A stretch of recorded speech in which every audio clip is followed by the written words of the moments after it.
Saludos amigos, bienvenidos nuevamente al estudio de la lección de escuela sabática. Hoy trataremos acerca de la lección que lleva como título Milagros alrededor del lago. Y el propósito de esta lección es mostrarnos las características de Jesús, quién era realmente Jesús. Y vamos a iniciar el estudio de nuestra lección en estos momentos con un caso extraordinario. Jesús había estado durante todo el día predicando a las orillas del lago de Galilea. Y nos dice en Marcos capítulo 4, a partir del versículo 35, que aquel día, cuando llegó la noche, les dijo, pasemos al otro lado. Y despidiendo a la multitud, le tomaron como estaba. O sea, estaba cansado, había pasado un día bastante fuerte de trabajo, así que él estaba cansado. Y lo tomaron así como estaba en la barca, y había también con él otras barcas. Pero dice que pasando el lago se levantó una gran tempestad de viento. Este es un tipo de viento que ocurre en el mar de Galilea que se conoce en el nombre de Euroclidón, que viene de la parte norte. Y dice que echaba las olas en la barca, de tal manera que ya se anegaba. Y él estaba en la popa, durmiendo sobre un cabezal, y le despertaron y le dijeron, Maestro, ¿no tienes cuidado de que perecemos? Imagínate Jesús, estaba cansado, así que buscó un lugar donde poder reclinarse y allí se quedó profundamente dormido. A veces me he preguntado cómo Jesús podía dormir en un estado como ese, cuando ese viento tan fuerte amenazaba con destruir la embarcación. Bueno, aparte de lo cansado que estaba, Jesús también descansaba en el poder de Dios, en el poder de su Padre, así que él no tenía ningún tipo de preocupación. Eso es un ejemplo para todos nosotros cuando atravesamos por momentos difíciles, descansar con fe en Dios, de que Dios tiene cuidado de cada uno de nosotros. Y continúa el relato diciendo que levantándose reprendió al viento y dijo al mar, calla, enmudece. Y cesó el viento y se hizo grande bonanza. Y les dijo, ¿por qué estáis así amedrentados? ¿Cómo no tenéis fe? Entonces temieron con gran temor y se decían el uno al otro, ¿quién es este que aún el viento y el mar le obedecen?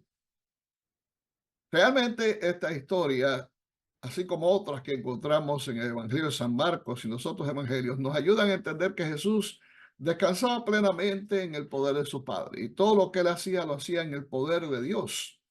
Muchas cosas que Jesús hizo, él le dijo después a los discípulos que así como él había hecho esas grandes cosas, ellos podrían hacerlas también y mayores que las que él había hecho. Me imagino que en cantidad, porque el tiempo que Jesús estuvo en la tierra fue bien limitado. No recuerda exactamente las palabras del salmista hablando acerca del poder de Dios cuando dice que él hace a los vientos sus mensajeros y a las flamas de fuego sus ministros. Él fundó la tierra sobre los cimientos, no será jamás removida. Con el abismo, con un vestido, la cubriste. Sobre los montes estaban las aguas. A tu reprensión huyeron. Al sonido de tu trueno se apresuraron. ¿Por qué Dios permitió que este viento viniera y azotara la barca donde estaban los discípulos de esa manera tan fuerte que amenazaba con hundirlas y amedrentó la fe de aquellos hombres? Tengamos presente que las pruebas vienen con un propósito y Dios busca a través de las pruebas perfeccionar nuestro carácter. Evidentemente, Dios se proponía que a través de aquella prueba los discípulos dependieran más de Jesús y aprendieran a confiar más en Él. Muchas pruebas vamos a enfrentar en nuestra vida, quizás tú las estés enfrentando ya, pero cuando confiamos solamente en los factores humanos, nuestra fe languidece y no encontramos solución para ellas. Sin embargo, cuando descansamos en el poder de Dios, grandes milagros pueden ocurrir. Así que la lección más importante de este hecho ocurrido con Jesús es que aprendamos a confiar en Dios. Aprendamos a llevar nuestras cargas y nuestros pesares al Señor porque Él tiene cuidado de nosotros. Y de esa manera Dios nos va a guiar y nos va a dar todas aquellas cosas que realmente necesitamos. Él va a calmar las tormentas de nuestra vida y va a hacer que nuestra barca, la barca en la cual estamos navegando rumbo a la tierra prometida, pueda navegar por aguas tranquilas, así como ocurrió en el caso de Jesús. Ahora, cuando pasamos al capítulo 5, encontramos algo interesante. Jesús llega a la región de Gádara, y a la región de Gádara, uno de los acontecimientos quizás más terribles le esperaban a Jesús y a los discípulos allí. Vamos a leer el relato tal como lo presenta Marcos en el capítulo 5. Dice que vinieron al otro lado del mar, a la región de los Gadarenos, y cuando salió él de la barca, enseguida vino a su encuentro los sepulcros un hombre con espíritu inmundo. Mateo presenta que fueron dos hombres. Marcos, que no estuvo presente, dijo que era uno. Evidentemente, Marcos quiere destacar mayormente el hombre que habló y no hacía el otro. Pero Mateo, que estuvo presente, sabía que habían sido dos los que habían venido al encuentro con Jesús. Y este hombre dice tenía su morada en los sepulcros y nadie podía atarle ni aun con cadenas, porque muchas veces había sido atado con grillos y cadenas, más las cadenas habían sido hechas pedazos por él y desmenuzados los grillos y nadie le podía dominar. Y siempre de día y de noche andaba dando voces en los montes, imagínense el espectáculo, y en los sepulcros e hiriéndose con piedras. Cuando vio pues a Jesús de lejos, corrió y se arrodilló ante él. Y clamando a gran voz dijo, ¿qué tienes conmigo, Jesús, Hijo de Dios Altísimo? Te conjuro por Dios que no me atormentes. Porque Jesús le decía, sal de este hombre, espíritu inmundo. Y le preguntó, ¿cómo te llamas? Y respondió diciendo, Legión me llamo porque somos muchos. La legión romana en aquel entonces tenía 5,000 soldados. Imagínate cuántos demonios había en este pobre hombre. Y le rogaba mucho que no los enviase fuera de aquella región. Estaba allí cerca del monte un gran hato de cerdos paciendo, y le rogaron todos los demonios diciendo, envíanos a los cerdos para que entremos en ellos. Luego Jesús le dio permiso, y saliendo aquellos espíritus inmundos, entraron en los cerdos, los cuales eran como 2,000, y el hato se precipitó en el mar por un despeñadero, y en el mar se ahogaron. Ahora, imagínate el espectáculo. Realmente fue extraordinario este suceso. Pero no solamente los cerdos se ahogaron, sino que también crearon un problema para Jesús. ¿Por qué? Porque los que poseían aquellos cerdos, o sea, los dueños de los cerdos, vinieron inmediatamente cuando supieron lo que había ocurrido y le pidieron a Jesús que se fuera del área porque realmente Jesús había de alguna forma afectado su economía.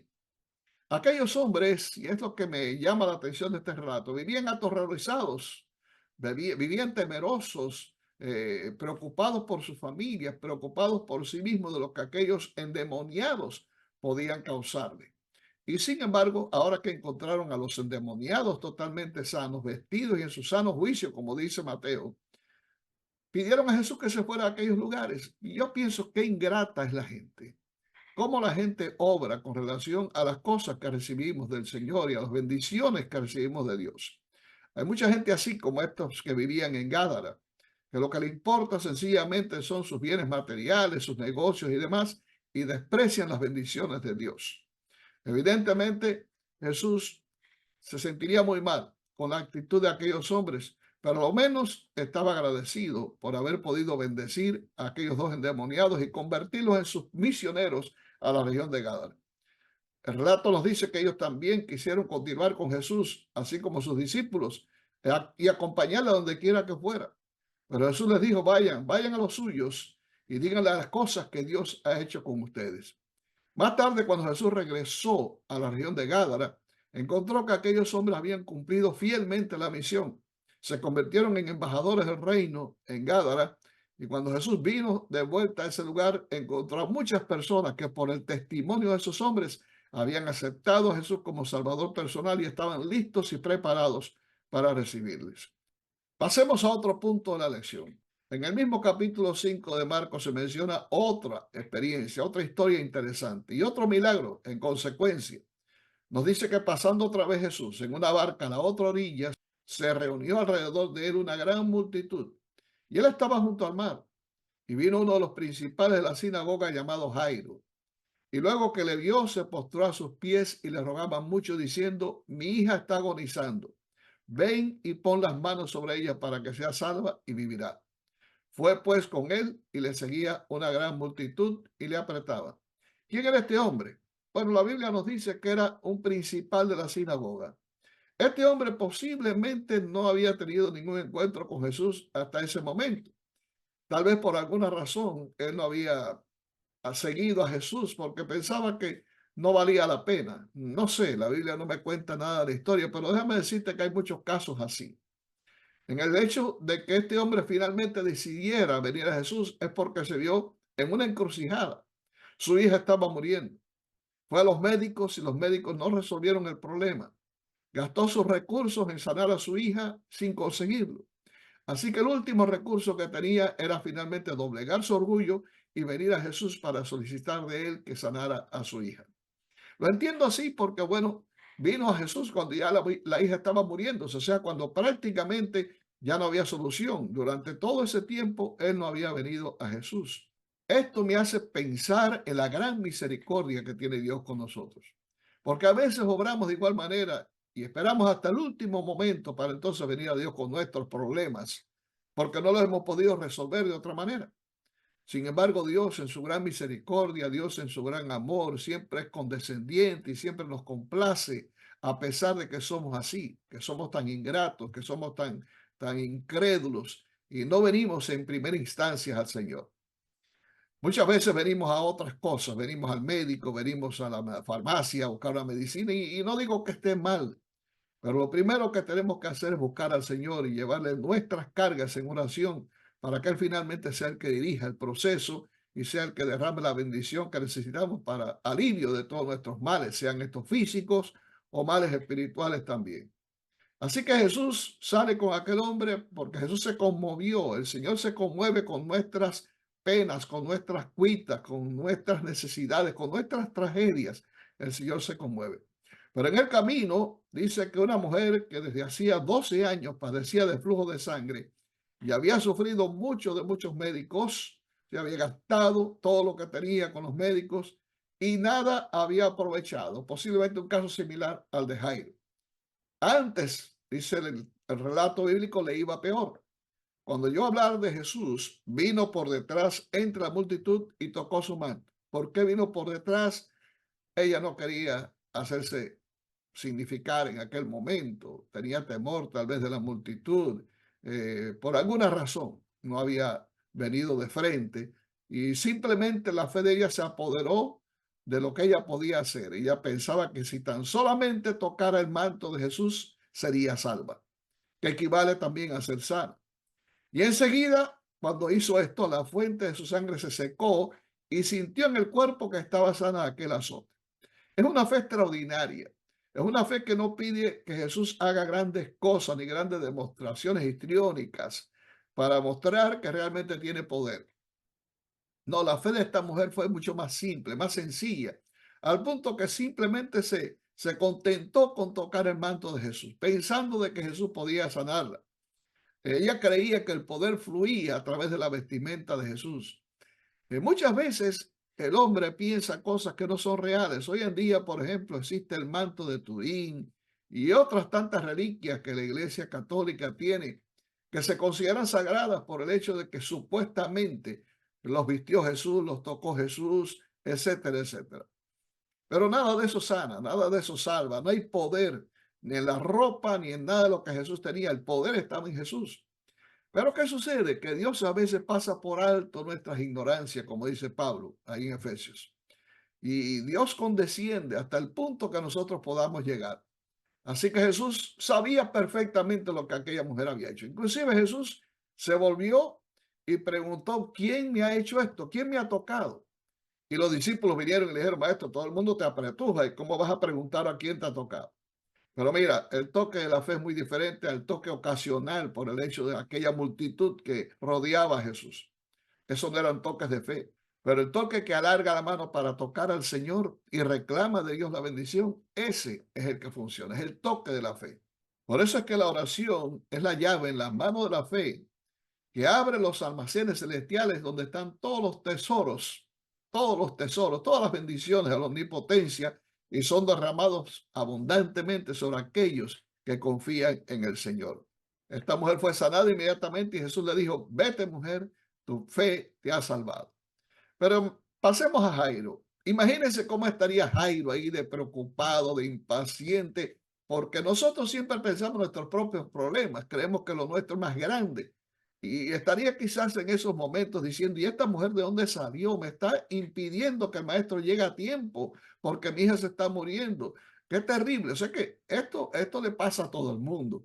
Queremos siempre nosotros ser los primeros en llegar, queremos ser los primeros en recibir, queremos ser los primeros en resolver. Siempre el egoísmo humano funciona así. Creemos que nuestras circunstancias deben apremiar más a Dios que a otros. Yo creo que de todas formas evidentemente todo lo que ocurre tiene un propósito en la vida. Y muchas veces en nuestras oraciones que no son contestadas a tiempo y vemos que en otros sí suceden milagros, nos preocupamos y decimos, ¿cuándo nos llegará el turno, no? ¿Cuándo me tocará a mí? Bueno, déjame decirte, Dios tiene siempre para cada cual un propósito y todas las cosas que nos ocurren, ocurren para nuestro bien. Si Dios te dice que tienes que esperar a que un milagro ocurra en tu vida, espera pacientemente en Jehová, como dice el Salmo, y Él va a cumplir los deseos de tu corazón, pero tienes que estar paciente ante el Señor. Tienes que confiar y descansar en que Dios tiene su tiempo para cada cosa. Los tiempos de Dios son perfectos. Pero ahora Jesús vuelve a Jairo nuevamente y mientras estaba conversando con Jairo para seguir su camino, llega en esos momentos un grupo de personas de la sinagoga y le dicen, tu hija está muerta. Imagínate qué manera de dar una noticia. Es increíble, yo me asombro de cómo son los seres humanos. Tu hija ha muerto, ¿por qué molestas más al maestro? Esta expresión de estos hombres, si fueron más de uno, realmente me asombra. No molestes más al maestro. ¿Quién dice que cuando hemos sufrido la muerte de un ser querido, si acudimos a Dios en oración con nuestras lágrimas, con nuestra desesperación, estamos molestando a Dios? No, si eso te ha ocurrido, si has pensado algo semejante, no es así.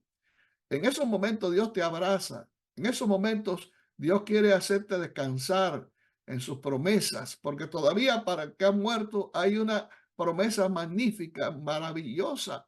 Todos los que durmieron en Cristo Jesús verán la resurrección, serán resucitados por el Señor. En el último día, a la final trompeta, los muertos en Cristo serán resucitados. Y Dios quiere que tú tengas esperanza, que tengas confianza. Por lo tanto, cuando pierdas a un ser querido, sea el que fuere, y estés adolorido, siente la mano de Dios, siente el abrazo del Señor que viene a consolarte, a decirte, hijo mío, no temas. Esto no está perdido, hay una gran victoria y vas a encontrarte nuevamente con esa persona que tú tanto amas. Confía en las promesas del Señor. Pero esta gente vinieron y le dijeron, mira, no moleste más al maestro. Pero Jesús se adelantó, luego oyó lo que se decía y dijo al principal de la sinagoga, no temas, cree solamente. Ahí está Jesús haciendo función de su caridad, de sanador, de consolador, de salvador, para infundir fe en el corazón de este hombre. Y no permitió que le siguiese nadie sino Pedro, Jacobo y Juan, hermano de Jacobo. Y vino a casa del principal de la sinagoga y vio el alboroto y los que lloraban y lamentaban mucho. Y entrando les dijo, ¿por qué alborotáis y lloráis? La niña no está muerta, sino duerme. Muy importante esto, queridos. Para Dios la muerte es simplemente un sueño. Es estar dormido. Y llegará el momento cuando todos los que estén en los sepulcros oirán su voz. Y los que hicieron bien saldrán a resurrección de vida. Ahora los que hicieron mal a resurrección de condenación. Así de sencillo lo presenta la Biblia. Por lo tanto, Jesús quiere que la gente confíe en que aquellas personas que están descansando en el sepulcro están simplemente dormidas hasta que el Señor venga a despertarlos.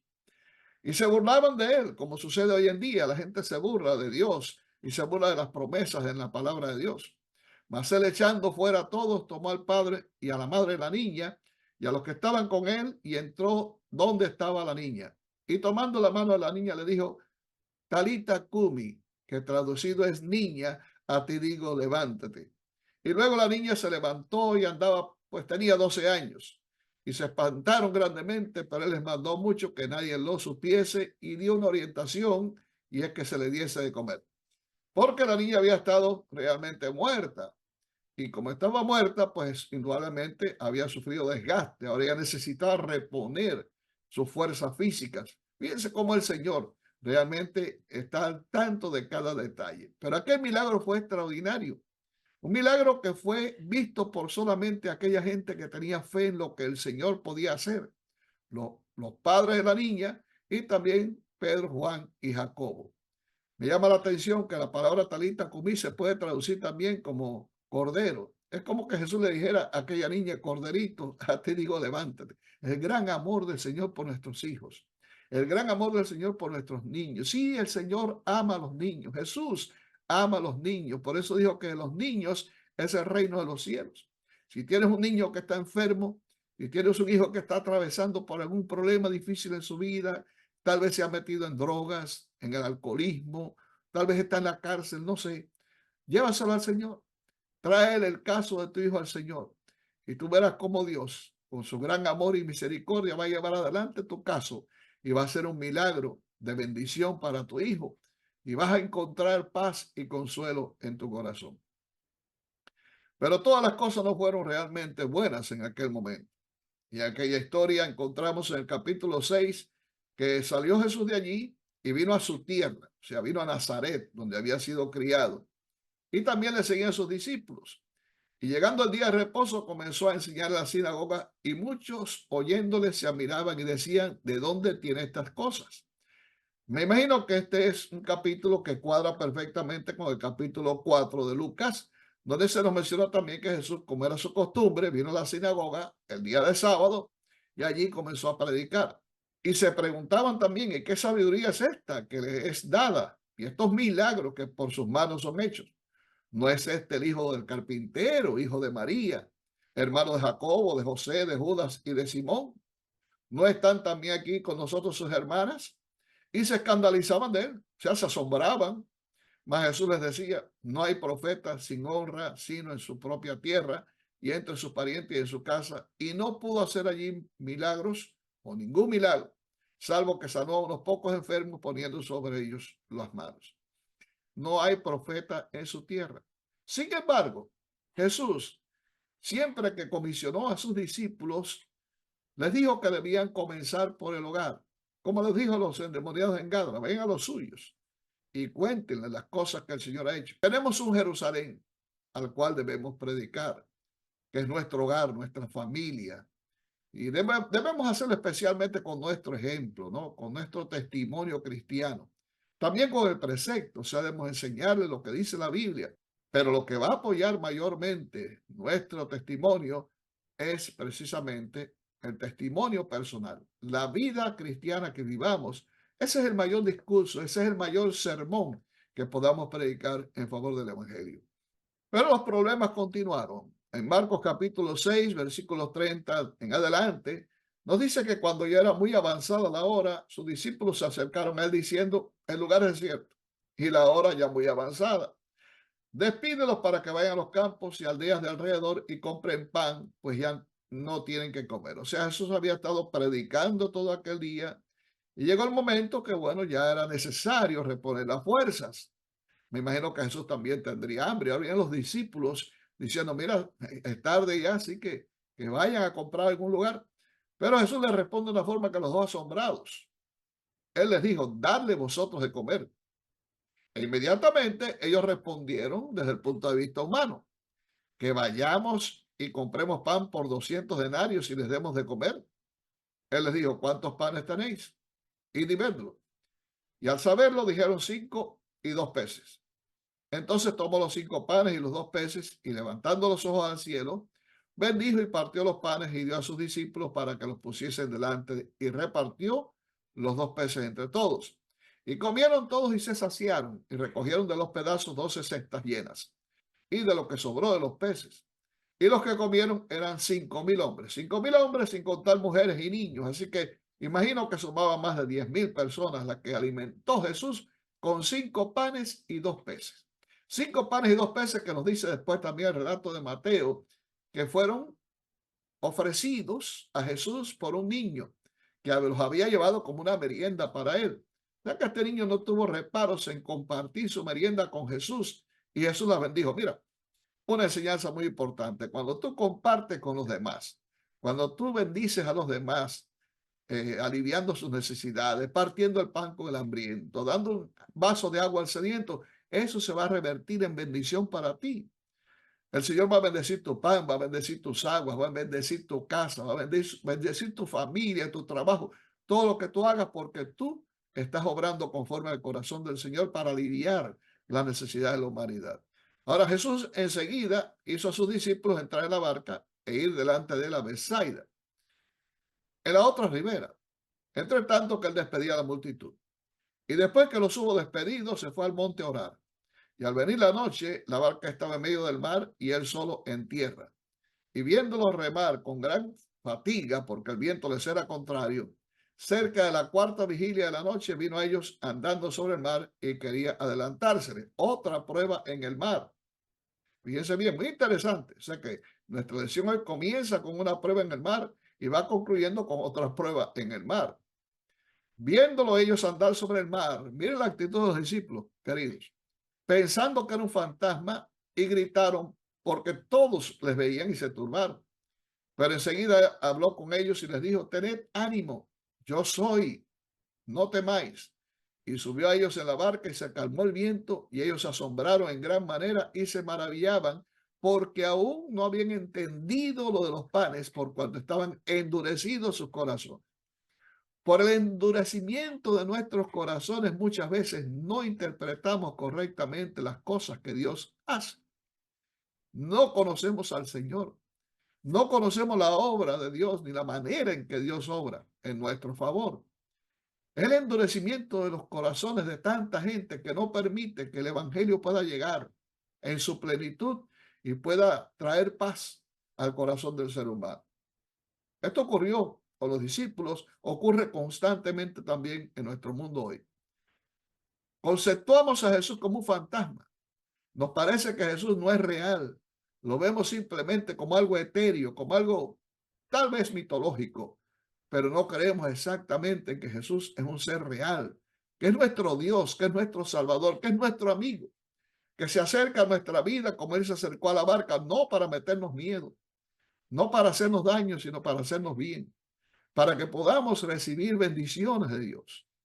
Si tan solamente creyéramos un poco en Jesús, si pudiéramos abrirle el corazón, abrir la vida nuestra, la barca esa en la que estamos navegando nosotros para dejar que Él entre y lo hacemos con confianza, mira, te voy a decir, nuestra vida sería diferente.